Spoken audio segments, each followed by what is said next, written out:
there's the camera there. There's over there. I'd say just you'll look at Bruce. Yep. All right, here we go.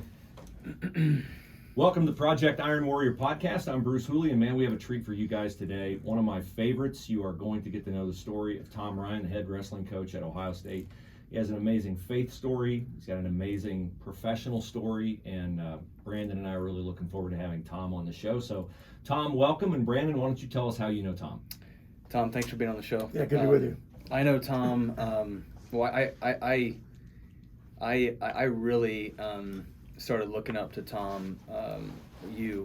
Before you even knew me.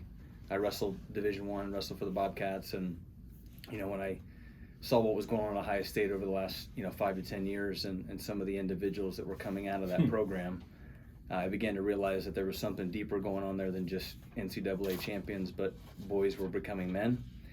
And so I just, like I do with a lot of people that I want to get to know more, I aggressively seek after them. And so I just said, Stalked hey, him. Yeah, pretty much. So, but man, it's when I have people on the podcast, our mission and Project Iron Warrior is to equip and empower men to live, lead, and love strong. And so the reason why you're on the podcast is obviously you're just a fantastic guy, but I think you exemplify all of those things. And so I just appreciate you taking time out of your busy schedule. NCAA tournament just happened. You should probably be on spring break right now, but you're here with me, and I appreciate that. Yeah, I'm glad I'm with you. It's good. So if you guys don't know, Tom has, as Brandon says, coached 57 All-Americans, 3-time NCAA Coach of the Year, 12 NCAA champions, Olympic gold medalist Kyle Snyder, and a 2015 NCAA champs. And for those who don't know, wrestling in the Big Ten is like, well, I don't know, I could offend people here in Big Ten country saying it's like playing football in the SEC West, but like Big Ten wrestling, you could be 4th in the Big Ten and be 5th in the country. So you are competing against the best of the best. Absolutely. All right, let's get into it. So, Tom, just a little bit of a background. We haven't had coffee. We haven't, talked in some time. I think it's been a couple years, COVID and all this stuff. But Iron Warrior, I have been reading your book, and we're going to talk about that, chosensuffering.com. Just go there, check it out. We're going to start doing some stuff in our clinic actually with it. But Iron Warrior, so in your book you talk about suffering and using suffering to be able to catapult you into greatness and elite leadership. Well, this is why Iron Warrior was birthed in my life, just extreme suffering. 2 years ago, one of my best friends, chiropractor, killed himself, had it all on the outside. He had, the perfect, family. He had, everything was all together. And then all of a sudden, just this deep, he was an alcoholic, and it took his life. And he was one of the guys that led me to Lord in chiropractic school. Just kind of ripped my heart out. And then my stepdad of 25 years had an affair on my mother, left my 18-year-old brother by himself to fend for himself. We lost our 4th child, a miscarriage, over the last 2 years, and then just a massive division and polarity in our culture, in our country. And I looked at my wife through all that suffering, and I said, we've got to do something to really begin to build men. I felt like we've kind of tucked our tail between our legs, and we've really begun to kind of be hush-hush, but we've got to figure out a way to be able to lead better. And I don't know one person that's doing that better than you. And so I really appreciate you being on, and that's kind of the foundation of what we're trying to do with Iron Warrior, is to equip and empower men to live, love, and lead strong. And so let's get into it. So I'm going to ask you a few questions here. I don't know if you got a chance to take a look at it. We might kind of go off the beaten path, because as I'm running Suffering this morning, listening to your book on Audible, Right. Some things came to my mind that I might want to ask you that I didn't on here, but trust me, you're prepared to talk about it. You built one of the top wrestling powerhouses in the country. What sacrifices are needed to be made in order to grow something great? I would say, well, first, I'm sorry to hear all those things. Yeah. In your life. I mean, as we know, right, unchosen suffering are the things in life that we want no part of, we didn't ask for, likely don't deserve, but they happen. And the question is, I mean, obviously knowing you the way I do, it doesn't surprise me that you were strong enough to manage those things when they came. So in terms of, building Ohio State wrestling into a national power. I think, you know, number one in building anything is it's hard to build anything stronger than you build yourself, right? Yeah. So right, it all starts with really knowing what your pricelesses are, what you stand for, because the world, you know, is going to come at us hard and fast and tell us that the shiny new thing is the thing to pursue. And so I think in leadership and getting people to trust you, right, building anything worthwhile that's going to stand for a long period of time is foundationally is built in trust. It's knowing who you are, and then the law of attraction, right? It's real. It has momentum, the law of attraction. And I was fortunate when I got the job to attract some really great coaches and great recruits, and it's all people focused, and you get the right people, and even if you don't really know what you're doing so much, right? You're around just some amazing people, and people make the difference. So, you know, sacrifices, I think, you know, when I think about the building of Ohio State wrestling, like, I wasn't willing to sacrifice my pricelesses, which is my family, my time with my kids, my time with my wife, friendships, right? There are times when you can't give them the full bucket, but it's never an empty bucket, right? Yeah. As you build something. So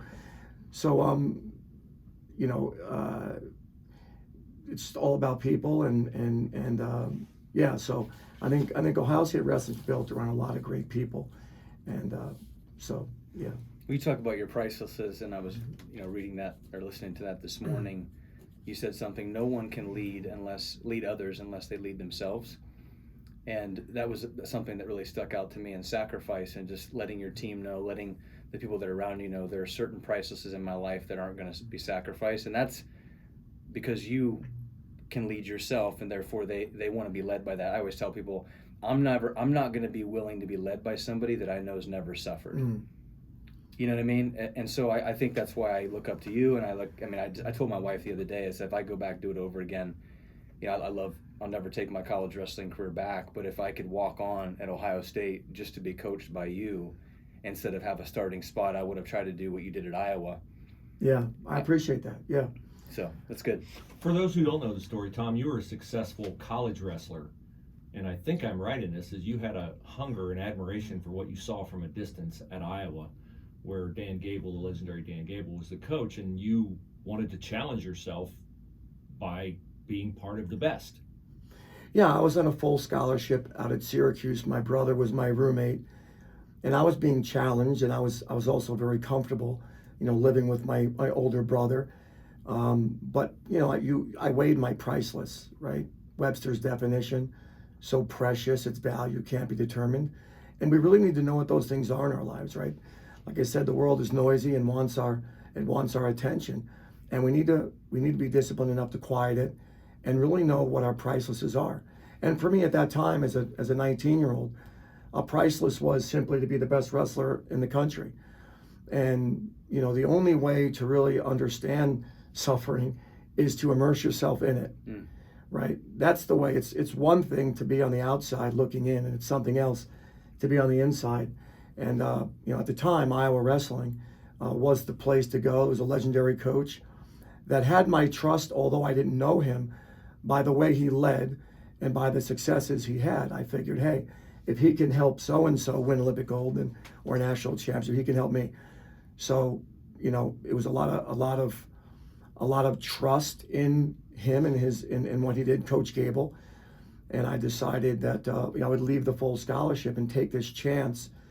And I would say it wasn't like this reckless chance. It was a very focused, and I knew what I wanted, and I knew that even if I didn't succeed, it was the move that would get me the closest to being the best version of me. I needed to be immersed in suffering.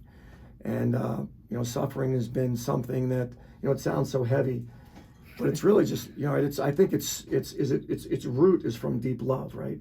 The root of suffering is from deep love, and it was my deep love of wrestling that led me, you know, to the University of Iowa. It's good. You kicked my butt on a stadium run. Probably, I think it was like 3 or 4 years ago. I got invited to work out with Tom and some of the other wrestlers. And I was humbled. You know, I was a world-class CrossFit athlete. In the book, it makes sense though, because you ran cross country. So now I kind of have a little bit better of an idea of like why you run well. But anyway, you kicked my butt on a stadium run a few years ago. I'll never forget it. It humbled me. And ever since, and I actually told Dave Chambers the other day, I said, hey, I can't wait to get invited back to a stadium run because I will not let Tom beat me. Anyway. I think I caught you on a rough morning. You were probably up working late that night, and I think we were side by side, if I'm not mistaken. Yeah. It was for sure. You're a machine. What drives you to stay fit? I mean, what would you tell the man, the father, the husband who's kind of let himself go a bit? And I think that's where the living strong piece of Iron Warrior comes in.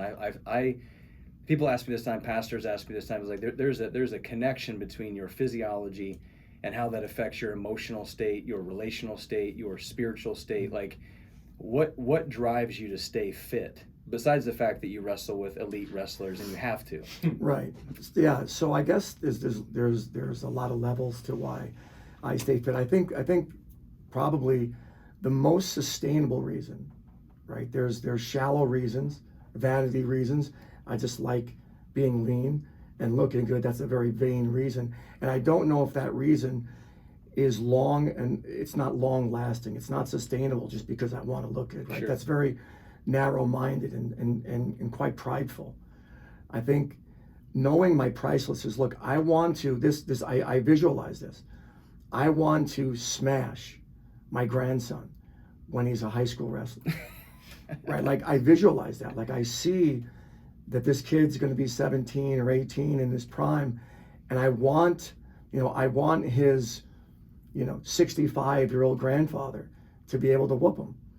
So I see that. I visually see, I play that out. Like I want him to see example, right? I want him to see example. We know our greatest teacher is example, right?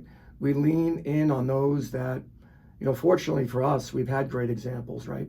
Some people just aren't in, life's not fair, right? Not everyone gets to see what a great example looks like.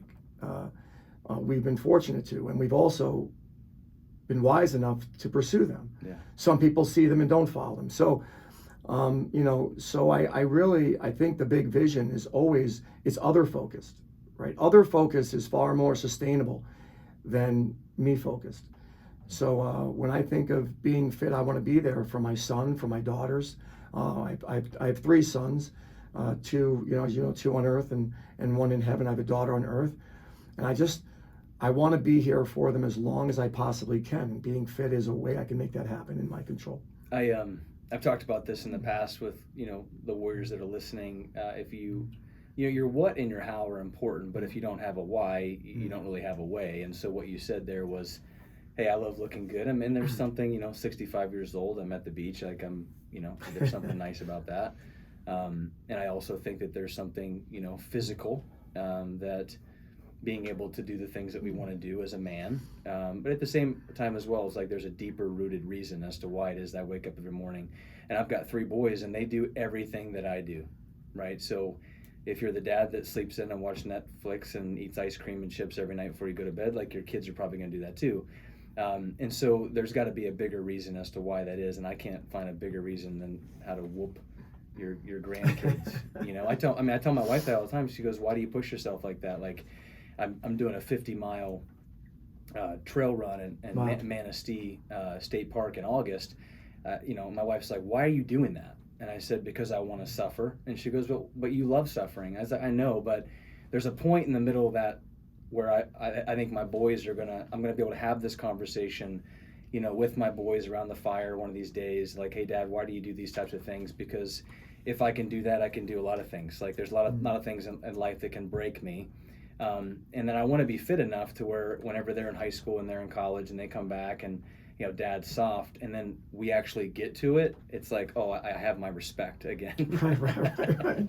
Well, what I love about Tom saying that that's his goal, that's his purpose in it, is that put yourself in the shoes of the 17-year-old grandson.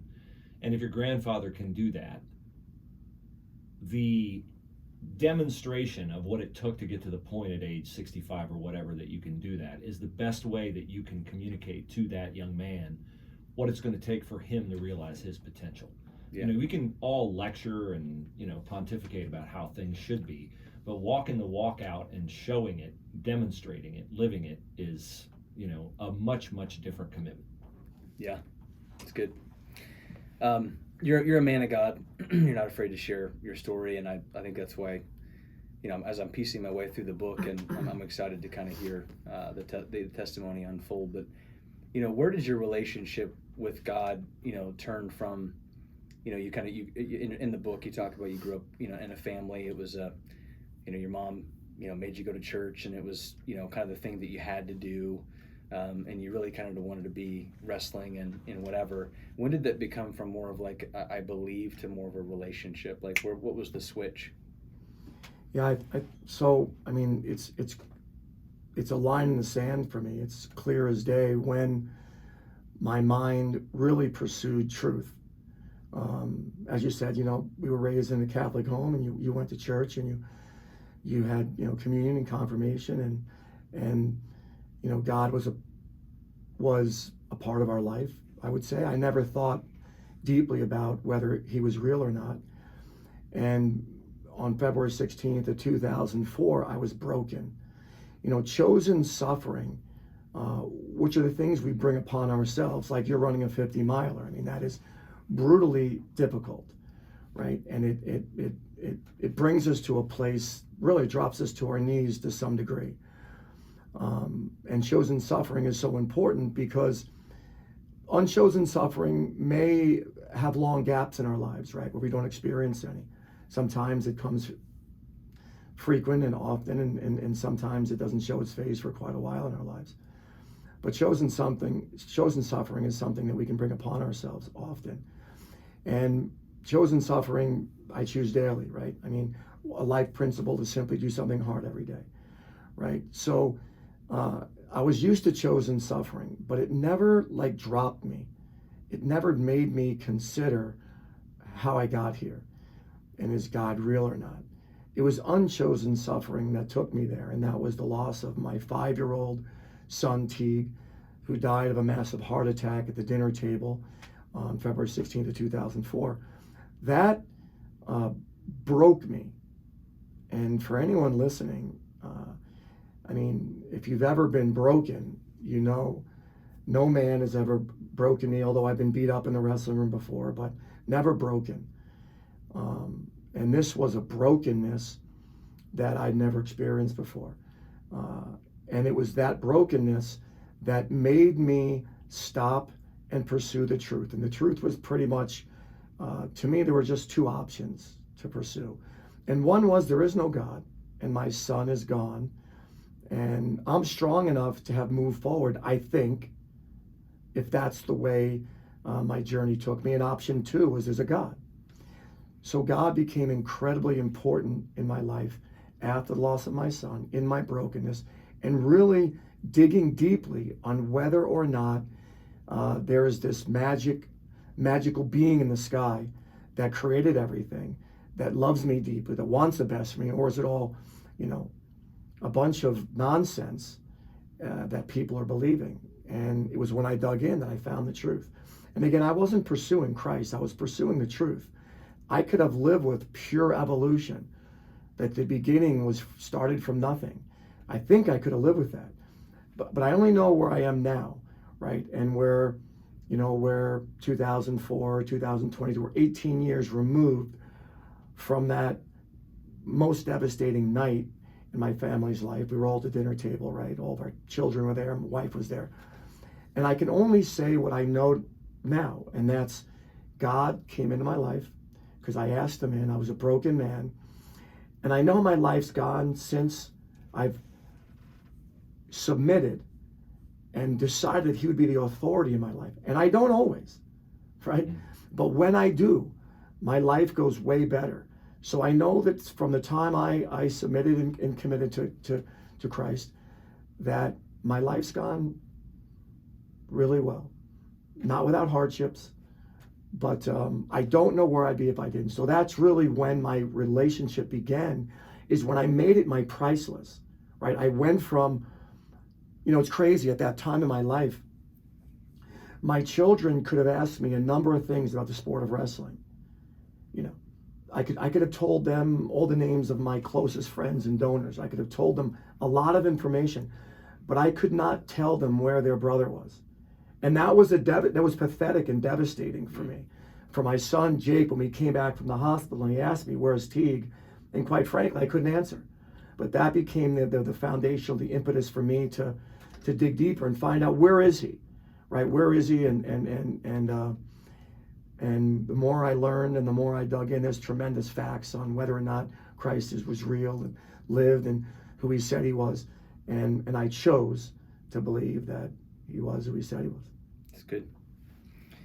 So when I think about that horrific experience that no one would choose, it was an unchosen reality. And for the guys who are listening to this and can identify with being raised with an acknowledgement of God or a ritualistic awareness of God, Tom, if you look at it visually as a fork in the road and you made a decision like, I'm going to go this way, or I'm going to go, instead of pure chance and evolution and randomness, I'm going to choose to believe that there's a God. Can you talk about how you made that choice? Because when we talk about chosen suffering and unchosen suffering, I think we tend to focus on the suffering word. But the choice that you made, can you tell and help our guys here as part of the Project Iron Warrior podcast, what made the difference for you in determining that choice? Yeah, so I would say that this wasn't blind faith, right? I know people that just believe and haven't really been broken, and I admire them. That wasn't my story, right? My story was different. I was broken, and then it was systematical. It was a systematic approach. On the left side of the page, there's no God. On the right side of the page, there's God. And I looked at both. I bought a lot of DVDs and spent a lot of time studying evolution. I got a Bible. I read and studied people that were far smarter than me, very high IQs, and were believers. And as I went further and further into my journey on faith, I would say the overwhelming thing that drew me was love. When I read John, I remember reading John upstairs in my bedroom probably about 2 weeks after the loss of my son. And I had never read it with an open heart. You know, when I was in CCD as a kid and reading it, all I could think about was getting on the playground and playing basketball. The words weren't really entering my spirit, my soul. And as a broken man looking for truth, the words really just resonated in my heart. And his deep love for me and the sacrifice he had. There's truths about his followers and how they betrayed him.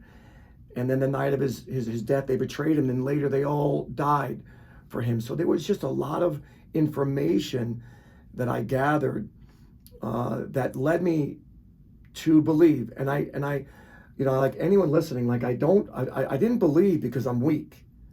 Like it wasn't like, well, you needed, I've heard people say, well, it worked for you. It was comfortable. No, that's not at all what it was. I'm not saying it wasn't comfortable, and I'm not saying I didn't need him. But ultimately, if the logic moved me in the other direction, then I would have pursued the other direction. But it didn't. Logically, you know, I think often we make up our mind first. We see this all the time in life. We make up our mind, and then we apply the information that leads us, and I don't know what that's called psychologically. I'm sure there's a name for it, but we only apply the facts that lead us to believe what we already believe. Confirmation bias, maybe? Confirmation bias, right? It was a clean slate, and the information was overwhelming, that it is equally or more reasonable to believe in a God than to believe that the love and the amazing human beings we see on this planet could come from nothing. It just didn't make sense. The nothingness, the beginning with no purpose, anything valuable has a purpose.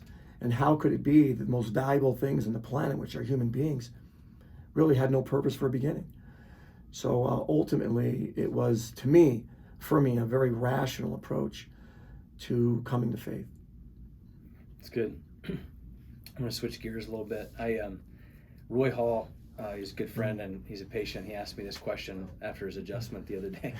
I want to ask you the question. He said, hey, Dr. B, I feel like today more than ever, high school, college, young men are mentally broken, suicide, all this kind of stuff. And he asked me, why do you think that is? And I said, comfort and a lack of suffering. And I didn't say that because I had read your book. I said that because I told Roy, I said, I know how he grew up. I grew up in a trailer. It was like we didn't have we had Swan Man, and now it was like a treat to have Salisbury steak and the push-up pops. My stepfather used to have me cut the grass with scissors for punishment. It was suffering, and so I told him, I said, my kids are at a disadvantage because they're never going to not have food on the table, and if they ask me long enough, I'll probably give them the money that they need. What do you think about that? I mean, I think that kids are just so comfortable that they've never experienced a lack of discomfort in their life, and so that whenever they get smacked with an uncomfortable situation, they have no idea how to handle it mentally. And then if I don't have any idea how to handle it mentally, and I have no idea that like where to go to, because I've never experienced suffering of that way, and then maybe mom and dad are not here to help me in that particular way, I automatically go to, well, it must be something about me. What are your thoughts on that? Well, I like your response to Roy. Yeah, I think that people, all of us, right, we're in the midst of an identity crisis, right? Who am I? Yeah. Right. What are my I love tos? Right. What are the principles that that make me who I am? And the world, right, is going to pull in the opposite direction that God's going to pull us in, and our identity should be in Christ. I think that failing is critically important, right? I think failing is, when I think about any of the elite student athletes I've ever coached, or any of the elite businessmen that were around, right, that we have the blessing to know. And one of the blessings of coming to Ohio State that I didn't consider when I left Hofstra as the head coach were the people, the amazing people that I would meet and that would help me grow. And all of them have had hundreds of failures, right? And the power in, it's like, it's a fail, not a failure, right? And there's a big difference, right? We talk with my team that, these designers of these video games, when you're playing a video game, which I don't play any video games, and I'm not against video games. I think they're great in the right amount of time per day you're playing them, right? Well, they can be, but I don't play video games. But for those that do, you'll never see failure on the screen. You'll see fail, level up, fail, and it's not permanent, right? These designers of the games, they're brilliant. I mean, they're grabbing the mind of these young people, right? So fail and failure are two different things. And when I look at, as I said, any elite athlete, I mean, I watch Kyle Snyder, Olympic champion, Logan Stieber, Jay Jaggers, Lance Palmer, Miles Martin, Nathan Thomas Self, man after man has climbed high. I watch them fail in practice daily, and but their identity wasn't in that, right? They knew the value of failing, and I think as parents, I think there's such a thing as, I don't know if the term would be over loving too much, but C.S. Lewis says love is more, right? Love is more stern and harsh than mere kindness, right? Love is letting them fail. When I got cut from the basketball team, I thought I was sweet. Yeah, me too. Right? Fourth grade. That was awesome. I thought I was sweet. Maybe the blessing was, we had 7 kids in the family, but mom didn't go in and fight with the coach. I did. She was too busy raising kids, earning a living. Her life the foundation was in things greater than whether or not, I made the basketball team. That was my issue, and I think letting our children fail and putting them in situations to fail, and then letting coaches coach, right? And then being there just as a dad to love them, right? And give them truth in love, right? Is incredibly valuable. And the reality is, there's just not a lot of there's not a lot of really good blueprints out there on how to father. I think that's why I love fitness. That's why I love fitness as a way of kind of a measuring stick. Like some people that say, oh, I don't like to work out. Well, you don't like to fail. But the only way that you can get a muscle to grow is to break it, to tear it down. And if you give it the right things, it grows back and you become stronger. But in order to get a muscle strong, you have to keep failing and failing and failing. And so I love the parallel of fitness to that. My wife and I bought a trampoline for our boys. I've got 3 boys, 6, 4, and 3, and it's like WWE in my house, right? And you talk about, helicopter parents and not letting your kids get in situations. I bought that. Well, my wife doesn't know this, but I bought that trampoline because I want that trampoline to be, as Joey Bosa would say, like the training grounds for who's the baddest man in the neighborhood, right? And I've got 6 kids jumping on the trampoline 2 or 3 days ago, and the neighbor's like, "There's too many kids on the trampoline," and I'm like. Like, let them figure it out. Let them figure it out. Like, I was talking to somebody the other day, and I think there's something about like getting not like you say, you don't condone fighting in the book, like you said that, but there's something about allowing that process to play itself out, and especially as a man, I think that there's a bit of we've got to establish dominance, and if you don't allow a man to establish dominance, then they'll try to find adventure in other places. And it's just not good. So sometimes down in the basement, whenever my the little one, Hendrix, he's a monster. He just bites the oldest son. I'm not going to fix it. Like, you guys fix it. If you crack him in the mouth, you crack him in the mouth, but I guarantee he won't bite you again. But if you don't let that process happen, then we don't let that suffering happen long enough. And then you don't have the mental muscle to be able to handle the suffering later on down the road. I mean, I hate to say I'm on board, but I'm on board with it.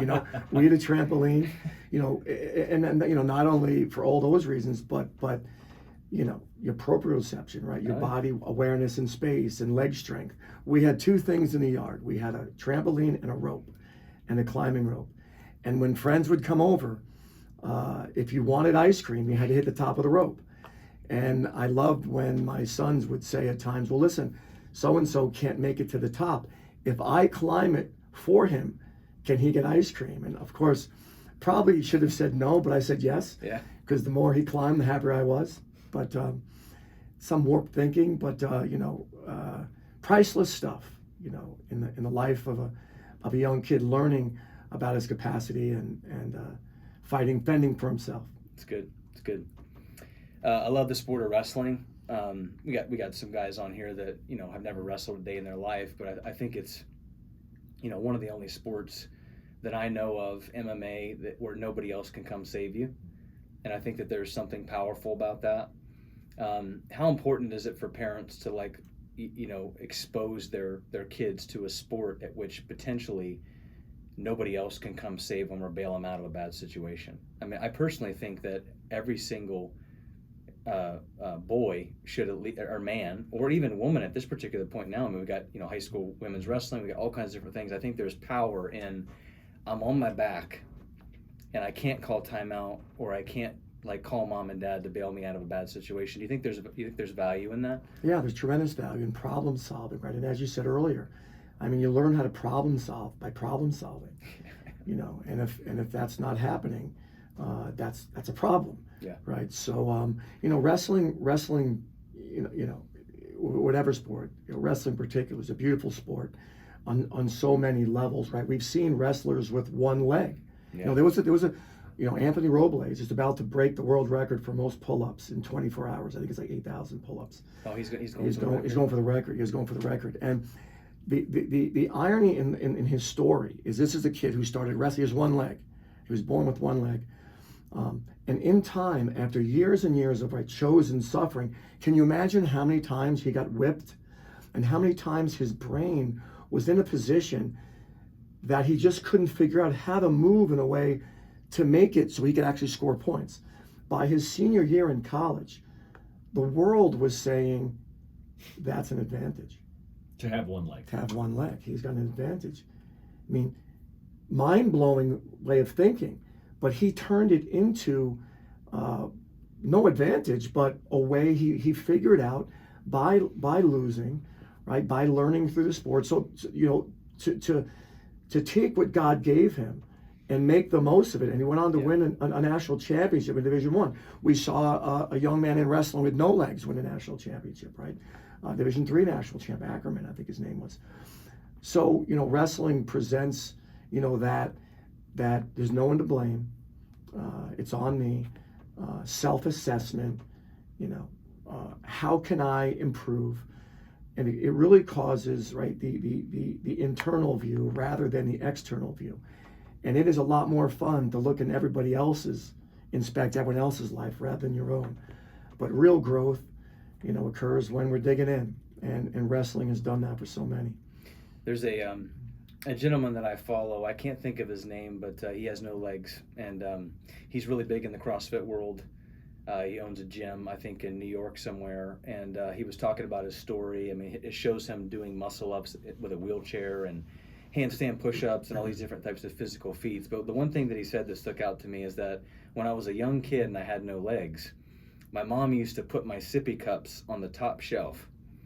And he goes, I would cry for hours, and my mom would sit there in the corner crying.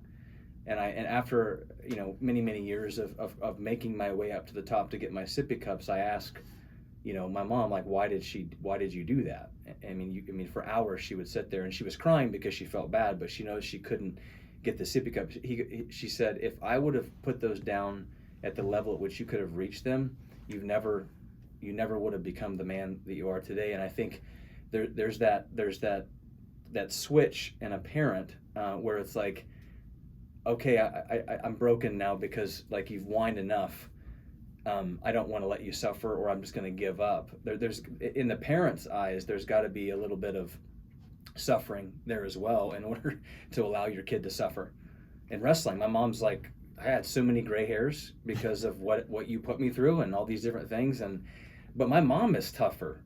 I mean, my mom is tougher because of her watching me go through that. I mean, my ex-stepdad left her after 25 years and just left her, and my brother at 18. I mean, I truly believe that it was in the hot gym for 6 hours, smelly, watching me suffer, that helped her suffer.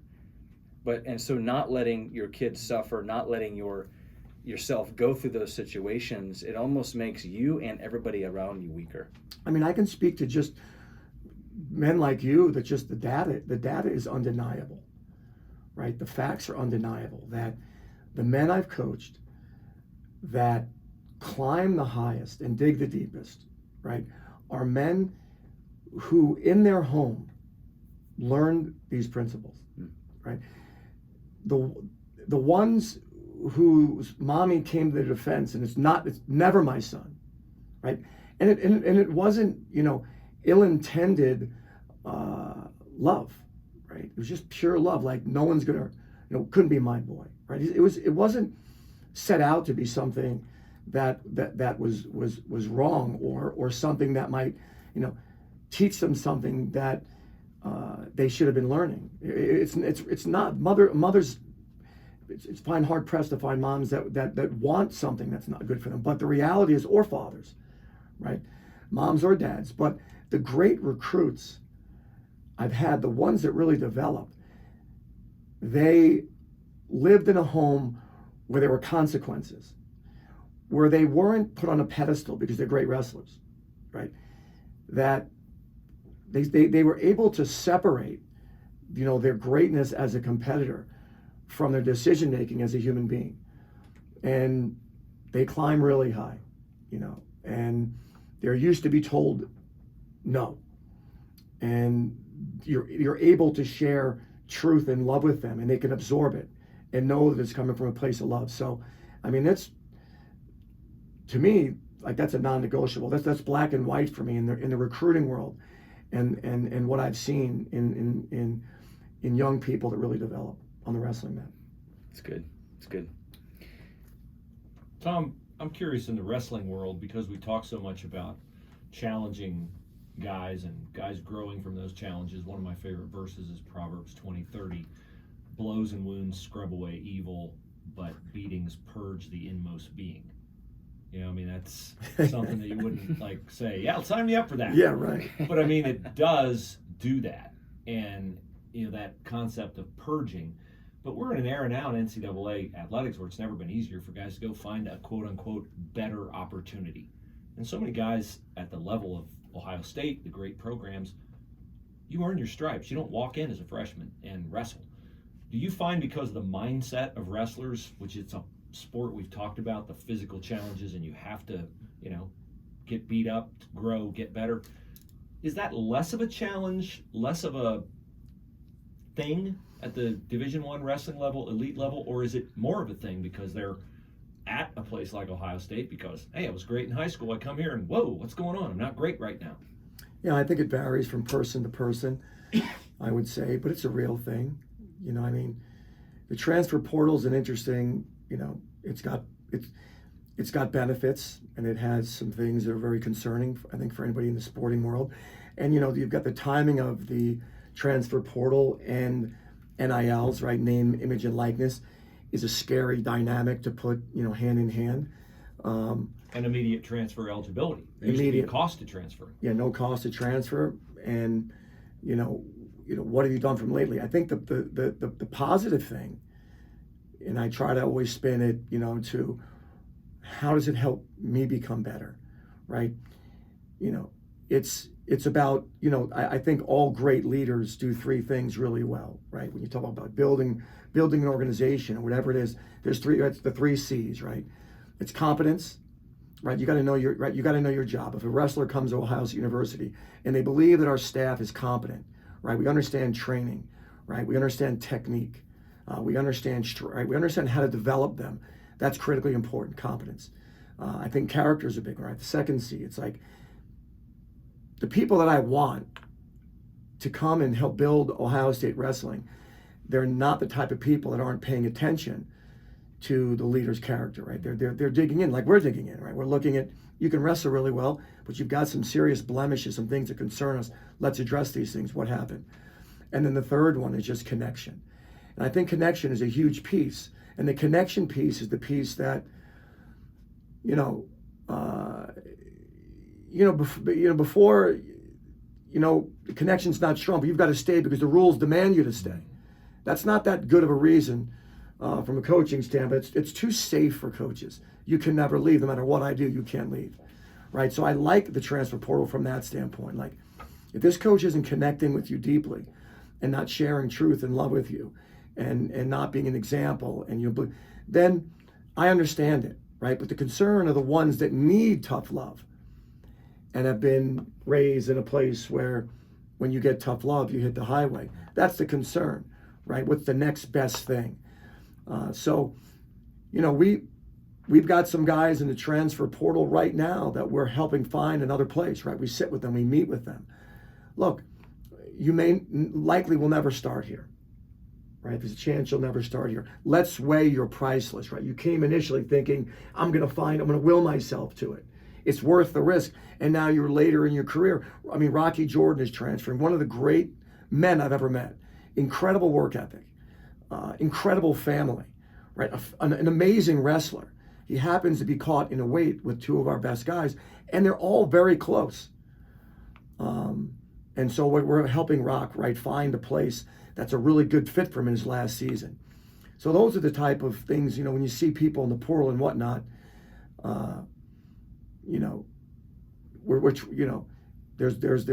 there's a side that makes a lot of sense, and there's a side that's very concerning. I think when you cover those three elements, character, competency, and connection, it's a good place for us to lead into the three pillars of Project Iron Warrior, which is live, lead, and love strong. And men have to make choices. Yeah. They have to be purposeful. They have to be committed. And obviously, Tom, you've done that throughout your life. That's what we're hoping to help guys do. So why don't we explore that a little bit more as we wrap up our conversation? Yeah, I mean, living, leading, and loving strong. Like, living is obviously I always thought it really interesting how anybody could not take a step back and say, well, I value the temple that God has given me. Like, it's not my body. Yeah. Like, this isn't just like a piece of meat that I can just kind of do whatever. I mean, it's owned by somebody else. It's kind of, I'm borrowing my body. Mm-hmm. I wouldn't want to borrow, you know, your car and beat it up and give it back to you and be like, oh, I'm sorry, you know, sorry, Tom. You know, leading is, you know, what's our foundation? You know, where are we leading from? We're leading from love and our relationship with Christ. And as, you know, the father and the leader of the home in that particular way, I think that we've got to kind of put our stake in the ground and, you know, let our family know what are the core values at which we live by. I was talking to our Bible study on Tuesday morning. We do Iron Word, we work out, we, you know, get broken down physically so we can be built up emotionally and spiritually. I think that's one of the best ways that we can ever break a man down is to beat him up, and then that just opens down. It brings down the fortress walls, so that way you can let him in. We were talking about what are the core values in your marriage. I mean, I think a lot of high level business individuals, they've got all their goals on their wall about what they want to hit and how much money they want to make and how many companies. But then if I ask them what are the core values for your marriage, they're like, oh, you know, or do your boys, do your kids know what the core values or the family crest is for your home? And then loving strong is, I think the word love has been really interesting as of lately. Like, loving strong means letting somebody know what they need to hear, not what they want to hear. Like, I love you enough to tell you that you need to get your physical health together. Like, I love you enough to let you know that I don't care how many muscles you have bulging out of your body, but if you don't submit, there's going to be consequences. And I think that's where that comes from. But then also your 3 pillars of chosen suffering, the mind, relationships, and environment. I think mind, relationships, and environment are almost kind of like the tools underneath those things in order to be strong in those 3 areas. Like, I've got to have great relationships in my life. I've got to have those dudes that are going to push me to a level and tell me what I need to hear, not what I want to hear. My environment at which I surround myself with. I mean, if you're a guy and you're hanging out with guys that are doing bad things, you're a reflection of the 5 people that you spend the most of your time with. Mm-hmm. I mean, I grew up in a trailer, but my stepdad at the time owned a bow shop. 50-year-old dude smoking cigarettes, drinking Busch Light, talking about women and porn and everything else. Like, that's the environment at which I grew up in. And so I started, like, my perception of the world was built off of those things. And then my mind, I mean, my gosh, like, it's the 6 inches between your ears. You know, we want big quads and big biceps, but, you know, we forget about this is, I mean, the whole 50-mile race thing. Why are you doing that? I'm doing it to grow my mind. Why can't you just, like, you know, do something else? I'm like, it's at mile 25 the race starts. Yeah. You know what I mean? It's like, but, you know, these are awesome things. And as we begin to wrap up here, like you said, no one can lead unless you lead yourself. And your mindset, your relationships, your environment, you know, choosing to suffer, doing something hard every single day is, I think, something that we can take away is like, what's something I can do today that's hard? That's something I'm going to take away from this podcast is that I can teach my boys, like, hey, what's something hard that we we can do together today? Yeah, it's a great challenge. Yeah, I mean, and then for a young kid, I mean, I've got 6, 4, and 3, so I'm not going to, you know, make them, you know, do 1,000 burpees, but it could be like a hard walk in the woods. And, you know, my 3-year-old, we go through a walk in the woods, and halfway in, he wants me to carry him. Yeah, buddy, we're gonna finish the walk. You know, we're gonna finish the walk. So, Tom, you have anything you want to wrap up with? No, and hard could be something simple. It could be something you're sacrificing, right? Yeah. I have 2 ice pops and I'm having 1. Yeah. You know, it's like, Yeah. you know, just simple sacrifices. But yeah, I think it's all priceless stuff, and it all begins. I think it all begins with determining, you know, what the authority in your life's going to be. Yeah. Right. I mean, who is the authority over your life? And I can say it as a Christian, you know, submitting in 2006. It's never always easy, right? There's always temptation, right? There's always going to be temptation. But I know a lot of people in my life that know God, and glad they do, right? I don't know anybody in my life that knows God and wishes they didn't, you know. So I think it starts with what's the authority in our lives, and your willingness, as you said, to submit. I mean, being a Christian and believing in a God isn't a soft, mushy life. It's right.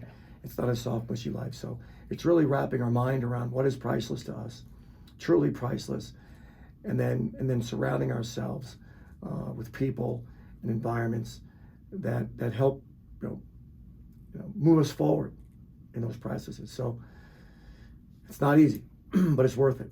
Absolutely.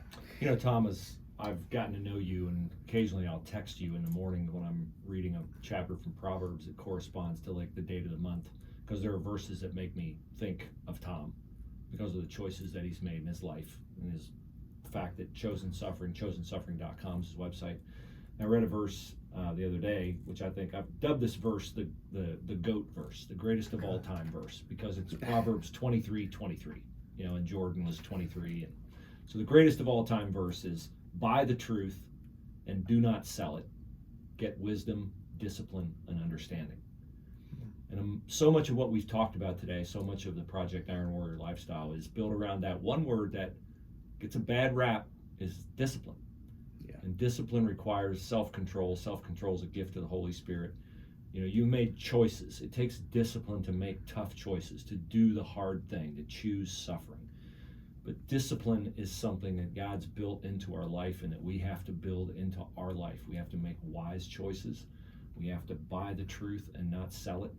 We have to stay committed, whether it's to those 3 C's that you talked about in your program, or whether it's to the 3 pillars of the Iron Warrior lifestyle, to live, lead, and love strong. Yeah, and I just adding on that, it's like disciplines are easier when we really know what our love twos are, right? It's like it's like we've got to fight to know what it is that we deeply love. I'm way more disciplined. You love suffering. You're very disciplined in it, right? The things that I love the most are the things I'm willing to sacrifice the most for. And we've really got to keep those in the forefront of our mind, right? I love my wife, I love my children, right? I love my team. I love my church, right? Whatever and then it's just a lot easier to organize our lives and be disciplined when we quiet the world and make conscious decisions on what it is that we deeply love. So It's good. It's good. Make sure you guys go to chosensuffering.com. You can follow Coach Ryan on Instagram, Buckeye158. That's Buckeye158. And if you want to get empowered and equipped, go to projectironwarrior.com, subscribe. We got some really, really cool content for you, links to our podcast, social media, really just ways to kind of keep you focused. If you're looking for that relationship, that environment of other men that are also suffering, that are also choosing to do that on a regular basis, this is the place for you. Tom, man, I thank you so much. Like I said, I wish we could hang out more. I know we're very, very busy, but you're just an inspiration to me. If one day my boys, are gifted enough to be able to wrestle, and we sit down and we have that conversation. If you're still, or maybe Jake will be, taking it over. I'm not sure, but the first person that I will send them to get advice will be Coach Tom Ryan. So I really appreciate that, you. man. God bless you, brother. Good to be with you guys. Awesome Warriors. Have a blessed day. That was great, guys. That was great. Good job. Thanks, buddy. That's awesome. Good stuff. That was really good. You are on my mind and in my prayers a lot, because I don't know how I've been around Ohio